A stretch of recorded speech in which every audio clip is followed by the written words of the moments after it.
We always kind of say we shouldn't have a story, but we should have a lore. There is a consistent narrative. The things that you see there are there for a reason. If there are buildings, they're there because a certain race built them, and they look like that race has built them.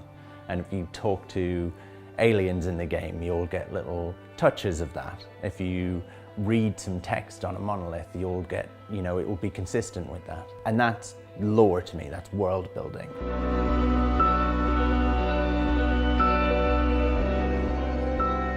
I used to love space opera. I loved the grand scale stuff.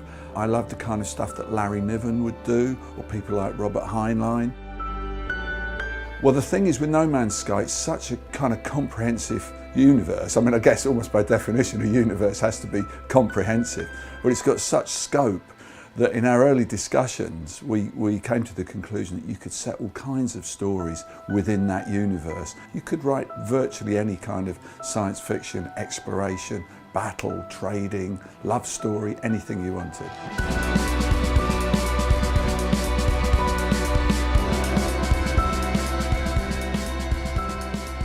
Much as I'm thrilled to go and see a new game and to get the inside scoop on it, because I am a fan, just think I'm seeing something that other people haven't seen and I've got inside knowledge. They seem to be equally thrilled to meet me because I'd done a lot of things that they'd like. Watchmen, obviously one of the preeminent things there. I floated the idea of, maybe we could do a comic or a graphic novel or something, and they seemed to think that was a really good idea. And first of all, we explored doing it as a standalone item, but then we thought it would be a really good way just to get our feet wet, to do something that could be included with the game that would add value to that.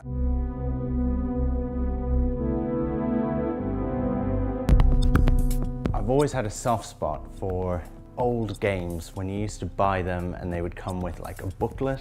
I liked the idea of that for No Man's Sky, of giving people a little bit of the flavour of the universe and kind of help build out the world a little bit. I chose to tell a story that was a kind of small adventure about a trader with a very valuable cargo and what becomes of the cargo, because that trading aspect was one part of the game. So it's a lot of flying about in spaceships and a bit of humour, I think. And it's worked really well because in this booklet that's going to be with the game, James Swallow, who wrote a text story, wrote a more visceral, internal, very gripping and engaging story of one particular character.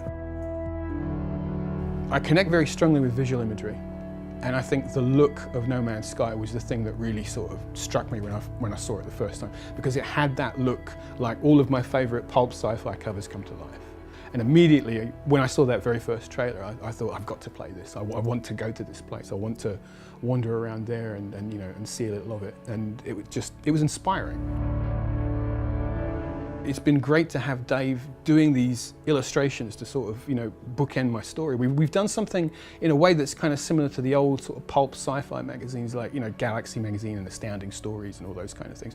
Whether you'd have a text story and you'd have these kind of great black and white illustrations. And having those two things married together, I think again, all of this stuff is reaching back to the lore and the sense of the world that this science fiction has come from. And it's fun to explore that. So what I've done is it's a survival story. It's about a character who's shipwrecked on a planet with some unpleasant alien species chasing after them, and we've got the Sentinels that you've seen in the game as well. And it's all about this character just basically trying to fix their ship and get off the planet. But it's very much done from an internal viewpoint, made it very, very personal. And I felt like I was trying to explore that world and explore that sort of texture. What's been really fun with James and with Dave is actually just showing them the game, especially like people who have such a love of sci-fi and such a background in it.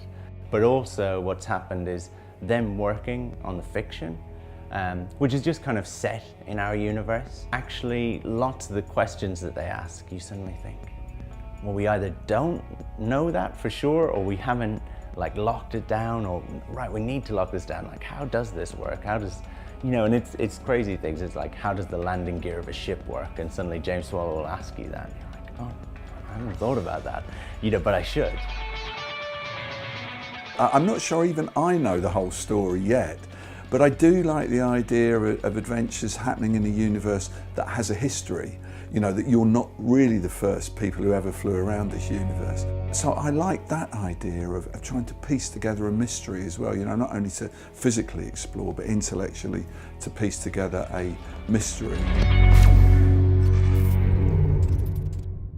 I think there's definitely a huge breadth of stories to tell in No Man's Sky.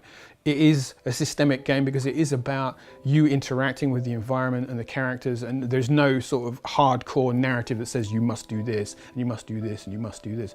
What's unique about that is this is something that games can do that no other sort of form of storytelling can, is you as a player can come in and you can build your own narrative. And you might play that game for, you know, months or years, who knows how long. But at the end of your play of No Man's Sky, you will have told a story that will be unique to you. And that I think that is incredible.